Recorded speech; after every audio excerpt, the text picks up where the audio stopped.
Okay. So, why have software scans on your network? What's your guys' thoughts on why, as a network administrator, you need to have periodic software scans on your computer or on your networks? It kind of piggybacks. Software. Yeah, see what people have installed, right? What spyware software they've installed. Any other reasons you think? Broken data links. Okay. Patch versions. What was it? Patches. Yep, patches and updates. That's definitely a good one. And so all those are good points, and there's software out there to determine everything that you just mentioned. Microsoft Essentials is a freeware app that we use on campus here for antivirus, malware, things like that. But also, Microsoft has a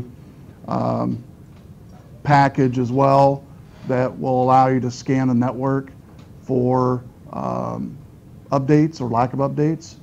And Microsoft Essentials is part of that package. And that's free. It doesn't cost anything. They have that Microsoft on their website.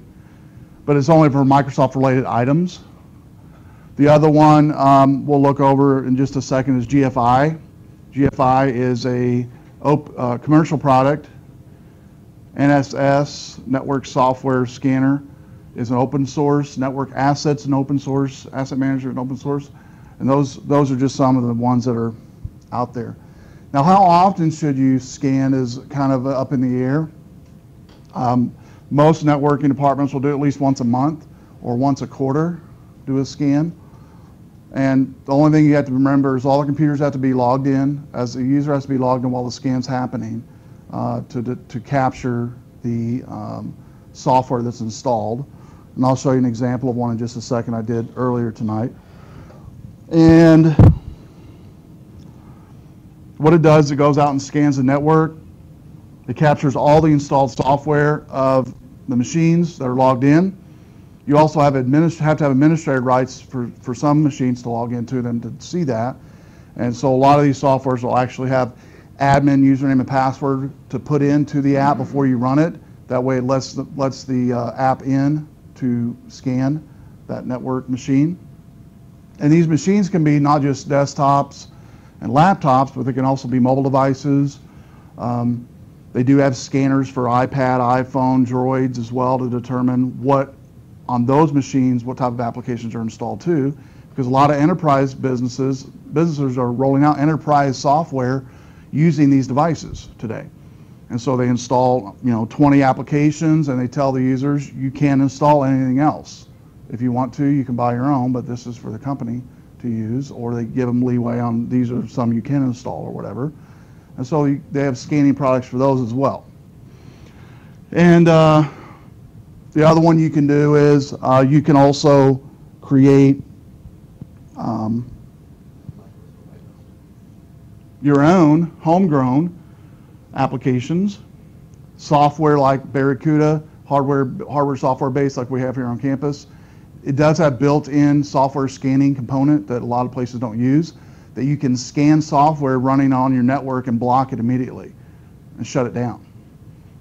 Because Barracuda will have admin rights to each machine on your network when it logs in, and that's how it determines if people have malware, people have viruses on machines. You can take it one step further, which a lot of folks don't do. There is a piece in Barracuda that you can turn on that actually captures, say for instance, just throwing out there, I don't know, say they weren't supposed to install, I don't know, AOL or something like that, or some type of peer-to-peer software, toolbar, Yahoo toolbar, peer-to-peer software, like LimeWire or something like that, limewire.exe. It'll capture the title of the app, kill it or quarantine it, or disable the network altogether on that machine and give them a pop-up that says, hey, you weren't supposed to install this. This machine's going to be quarantined till lab personnel comes and unquarantines it. Ouch. Yeah, and places sometimes do that, but you can imagine that would cause more work for sure. All that we're talking about tonight would definitely cause more work for networking folks, but in the long run, I think it'll help keep the network clean and machines clean, because there's a lot of junk out there, as you guys know, that people can download. And here's some URLs of the software. You can, if you can just jot down the first part of it, that'd probably be good. GFI.com is the first one that we'll go over in just a second on my PC up here. That one's a commercial product. They do have like 60-day, 15-day trial stuff you can download and play with. It's a really good product though. And the prices aren't that bad. Network Scanner, that's the one we're going to look at in a second. It's open source freeware, and so Network Asset Manager is. So emcosoftware.com and $5.com is the two URLs for those two. And so I'm going to keep those up for just a second while I switch over to my PC and get the scan, make sure it's finished here and show you the results.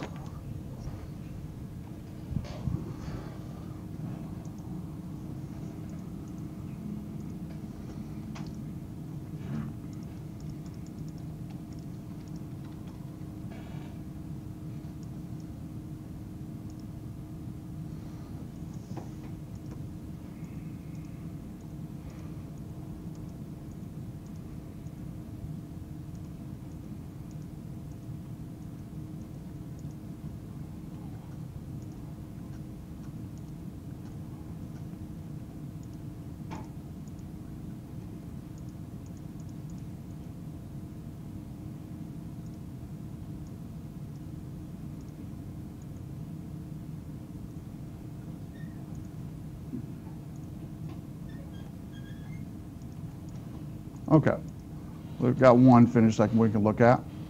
There you go. Switch over to that. Okay. This one is the EMCO network software scanner. You'll notice it captures all the IP addresses of the computers that are on your network. I have two domains on mine. I have local MS Home and RBC, which is here on campus. It finished this one, so it shows you the publisher, shows you when you click on each one, you can expand, like for instance, this Adobe Publisher, expand out. It'll give you all the components within Adobe Publisher, what is installed on that machine exactly. If it's a publisher none,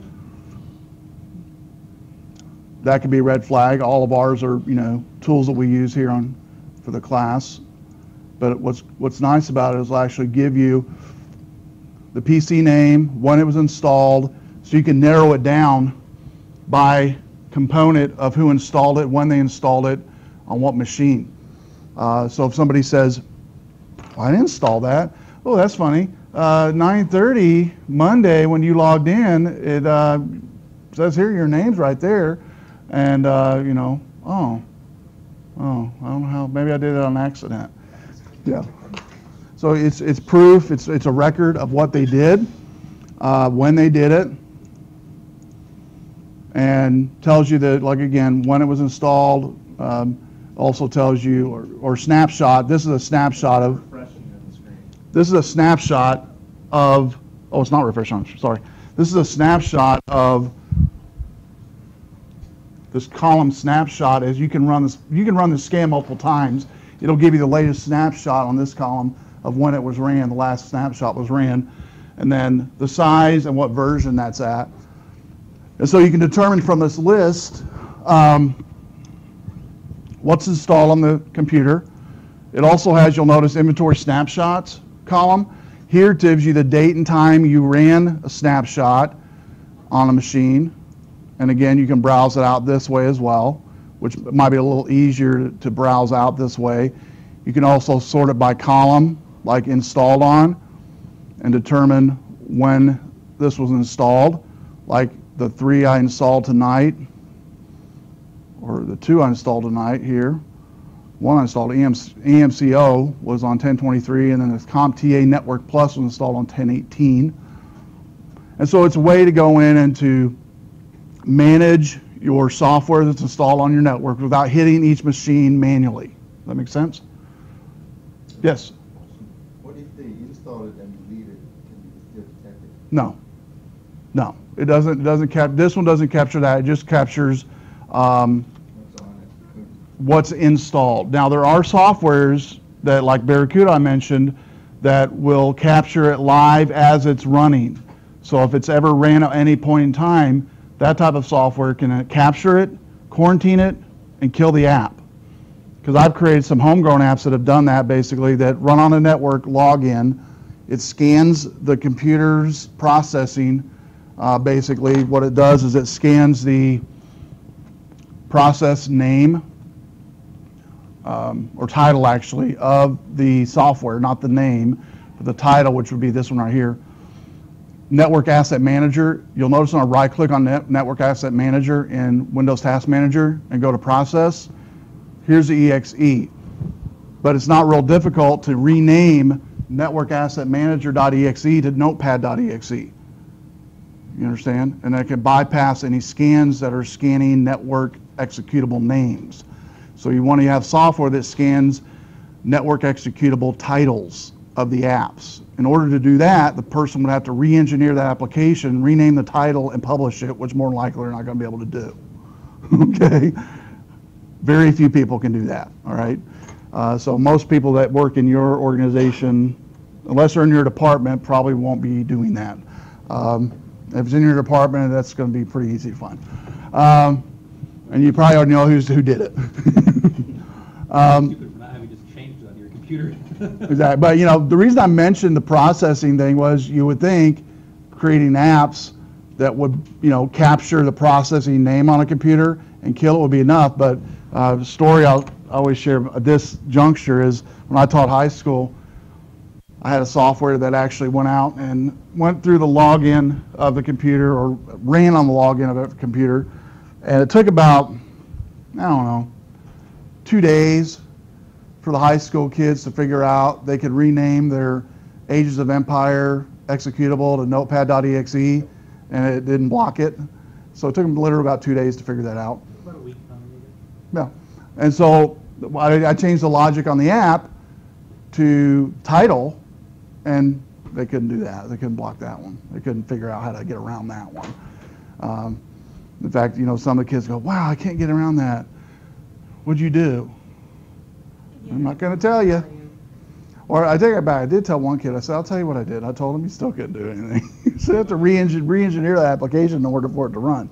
And so, but I went all the way from an app that basically blocked the application, killed it, it did a screenshot of the computer screen, sent it to the admin, beeped until the lab person came around and put a password in the screen, in a login screen.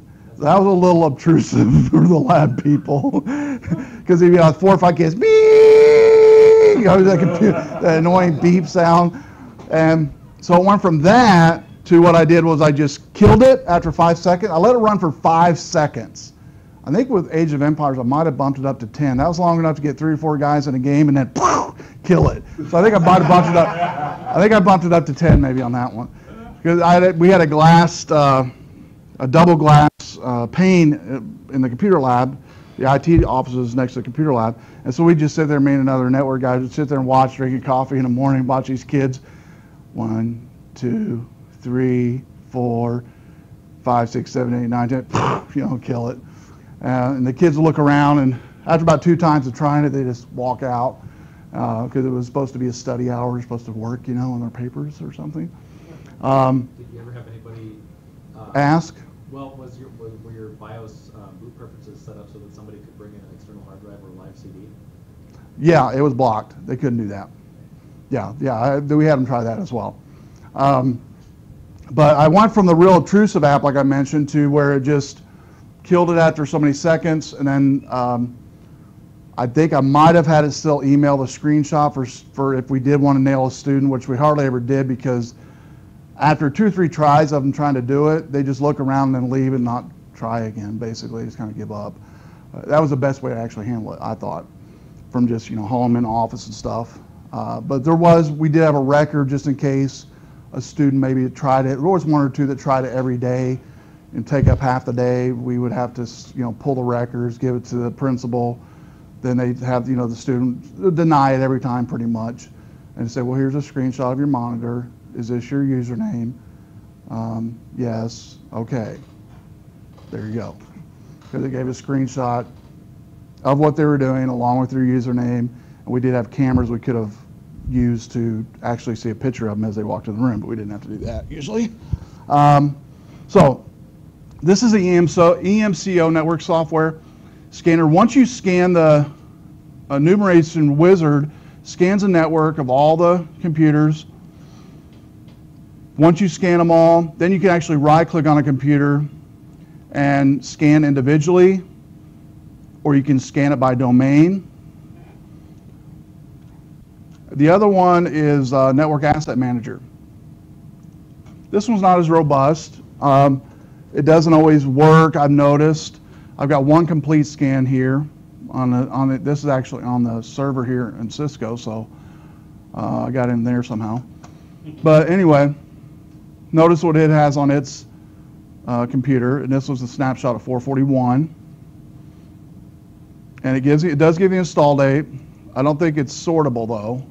It's not sortable. It looks like it's sorted by name here, but it does have install date, version, location of where it's installed, the processing tab, like if you do a Control-Alt-Delete on that computer, this is what was running at the time. Services are running, IP routes. It's actually pretty nice. It's crisp and clean. When it works, I like it actually better than this one because it's a little easier to actually read. You don't have to dig as much, but everything's right there. Environment, variables, this would be things that have been running on that computer for a while, user groups that are connected to it. This one's nice too, the system itself. If you're wanting to know if your computers need upgraded, this is nice to do a scan and figure out, okay, how much memory. This is actually a server, so it's going to have 3 or 4 slots. It's got 2 sticks, two 2 gigabyte sticks, and a 4 megabyte ROM, system ROM chip in this one. So you can say, okay, we're going to upgrade any computers that have 2 or less gigabytes of memory. And this one would pass. But then you could also look at, for instance, printers that are connected as well. It'll populate that. Any hot fixes that are out there. This one has tons of them out there, which a lot of servers have. What's in the startup menu. That's a good one too. What's in the startup, because a lot of times whenever malware or viruses hit a computer or a bunch of computers, you can see that's why it's good to have a snapshot, because you can see anomalies in startup, and they usually put it in the startup initially the first time or second time around. Then it'll take it out of the startup, and an example of that is this: a malware that's sole purpose is to, when a person restarts a machine, it renames the executable for antivirus. It renames it to something like, whatever, say it's McAfee. It'll be McAfee1.exe instead of McAfee.exe. When they restart again the second time, it's now using the antivirus software that's been hacked or been, just a shell kind of thing that looks like McAfee, but it does absolutely nothing. It still has your taskbar. You click on it, might have some menus, and that's about it. And most people don't even go into that taskbar. Most people don't even recognize if it's running. But if you were to do a scan, after I just mentioned after it booted up a couple times, all you would notice running would be McAfee.exe. The McAfee one would be deleted, and the startup would be deleted. It only takes a couple startups for those types of malware to come in and basically take over your existing antivirus software. And so this is a really good app to run. Again, it's kind of finicky, but it's free. It doesn't cost anything. This one, I believe, was on the $5tools.com, I believe is that one. I believe it was. Yeah, $5tools.com. But it's pretty good. This one actually is pretty quick. When you go to run it, you can do machine add computers by domain. This one has MS Home and RBC or all. I just usually select all. Click OK. It'll scan all machines.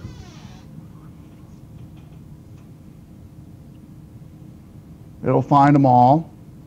Once it finds the machines, then you can actually, when it finishes the scan successfully, like this one's green, that means it successfully got in. This WMI initialization failure basically is WMI is Windows Management INI file within all Windows environments. They might be actually blocked on those machines. We might have turned them off, that service to not run, possibly. That's why it's probably not working on some of these machines. But because we can scan, there's actually coming in here a credentialing configuration. I think I know what it is the, let's see here if we can get some of these in. You guys don't log in on your machines, right? It's open, so that might be as well. You have to have some type of login to get in. It can't just be a open public computer on this app anyway. Now that would make sense of why it only let us into the server here.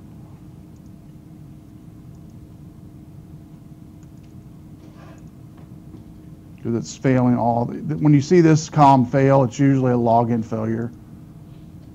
Let's see if I can do credentialing.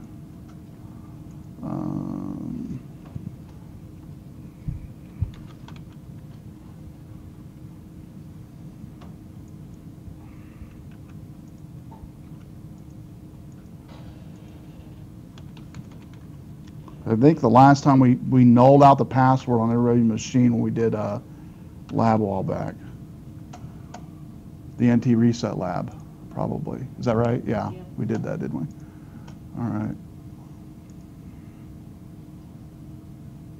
I don't think it's going to let it because of that. That's the only thing I didn't like about this one, but most machines on networks are going to have passwords on the administrator account. So anyway, those are the softwares I recommend. Again, it's GFI. Let me get back in here. GFI was one, Network Scanner's the other, and then Network Asset Manager. Let's see if I can minimize this here.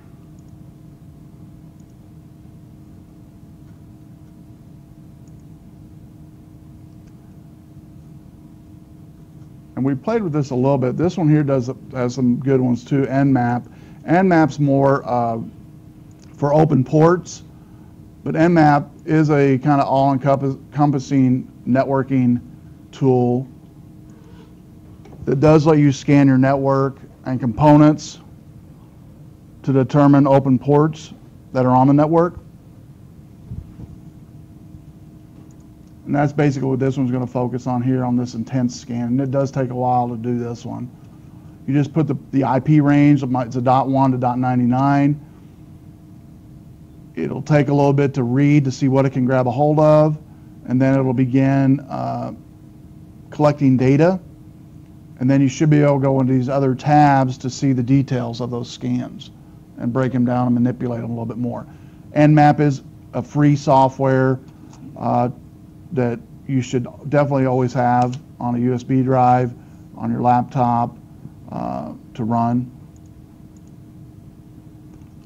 And because it's running all these PCs, it's going to take a while. But it'll actually say as it's running what's opened up, what it's found, if a host is down, meaning a PC is down or not logged in. Okay? So, GFI, Network Scanner, Network Asset Manager are the two. Also,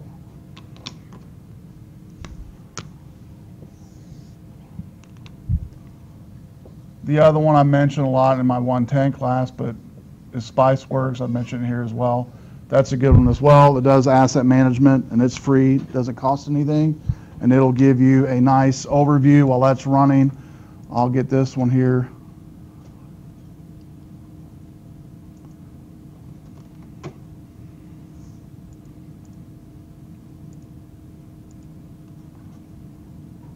Show what that one looks like.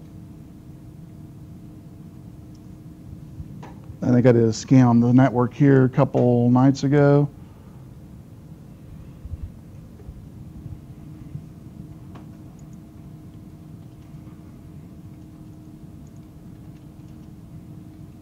And what it does, it has an Apache web server that runs in the background, and it runs all the services, begins to scan all the networks, all the applications, It'll also show you updates that are available to each machine. It has a built-in VNC software. You can remote control the machines from one location, from a web browser. And so, you get a bug on your head? Yeah, the bugs are flying around today, I noticed. What are those called? I can't remember what the name of those are. Oh, I hate those things. Those are so annoying. They're everywhere, too, everywhere you walk. Everywhere you walk, they got them.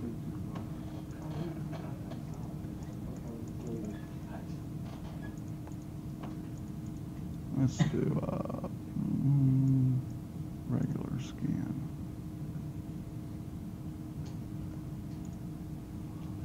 Still loading. Take just a second. Well, that's loading. Let's talk about Thursday, the lab we're going to be doing on TrueCrypt. I think you've used TrueCrypt. Anybody else used TrueCrypt before in here? TrueCrypt is a pretty cool app. What it is it's an application that can run off a USB drive or any, that's what I usually do, run off a USB drive, but it can run off any computer, any PC computer anyway. What it'll allow you to do is allow you to encrypt and hide a partition or operating system. What it does is once you create in TrueCrypt, you first of all go and create a partition, and it's an existing drive that you're glomming onto. So say for instance it's a you can do a partition or a folder. We'll say a folder. We're going to do like we'll do a folder maybe called patents on your network server file. You create a partition, you grab that patents. Basically what it allows you to do, take that patents folder that has maybe say 1,000 files in it, okay, and then it lets you name it as with one file name, and then it lets you do what's called encrypt and hide. And once you do those 3 steps using TrueCrypt and you hide it, you encrypt it, you hide it, it's hidden from the users on that network, number one. Number two, if you were to open it up, all you need to do is fire up TrueCrypt, go out to that one file name, put in a password, and then you'll see that mounted file structure or folder structure on your computer again. And so again, it can be folders, it can be partitions, it can be whole operating systems that's hidden from view. And so pretty cool software. And what I recommend to students to use, and it's used for governmental purposes, military, they'll always have encryption and hidden files on their network. But if you have the executable running off your USB drive for TrueCrypt, and you can also have a key as well. You can have the file itself, right? Then you can have a key file. The file itself could actually be on the computer, but the key file and the executable could be on a USB drive. Meaning you have to have those 2 items to show and mount that drive. And so for security it's good. It's also good for a number of things, but security definitely for hidden files like maybe a patent folder on a network. That way users can't see it.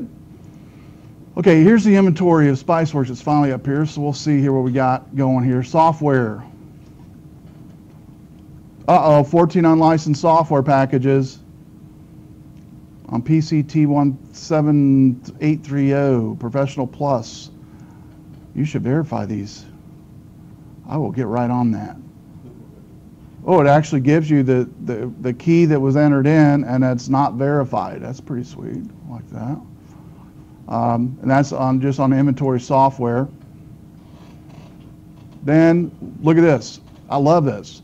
I can click on applications. It'll tell me immediately what applications are running on my entire network. If I click on, say, for instance, Adobe Reader, which is a popular one.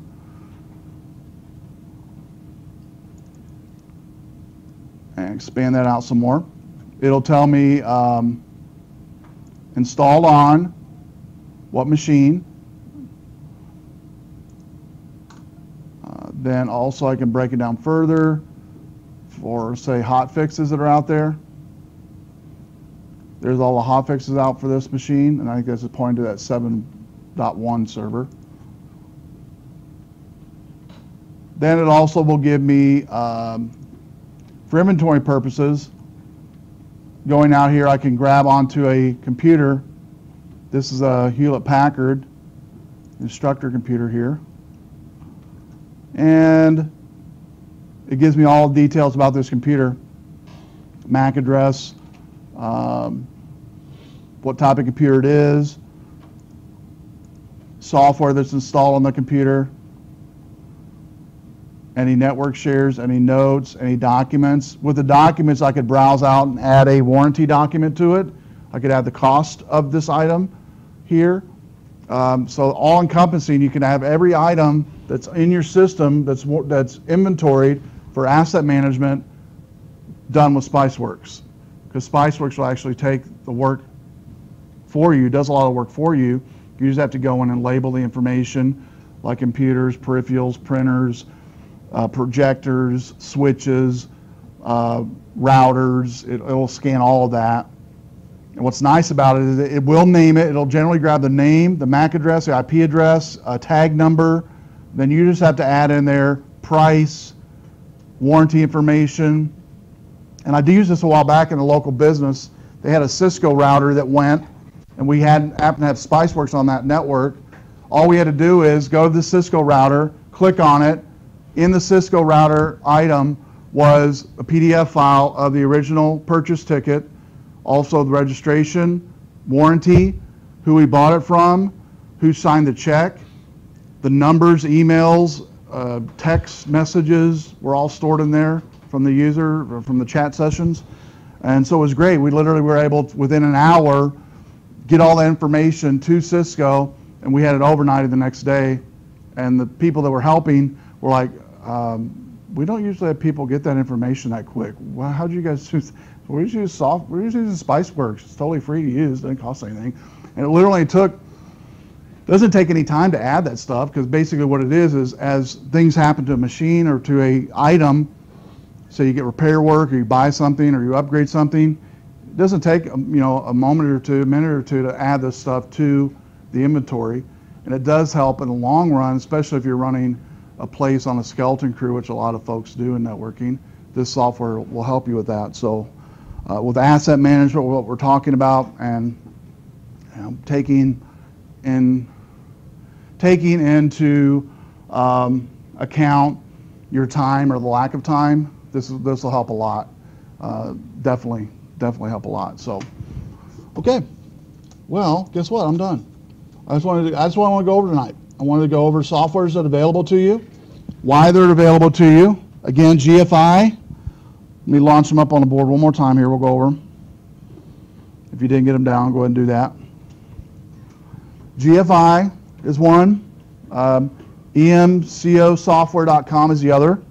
And $5.com is the third one.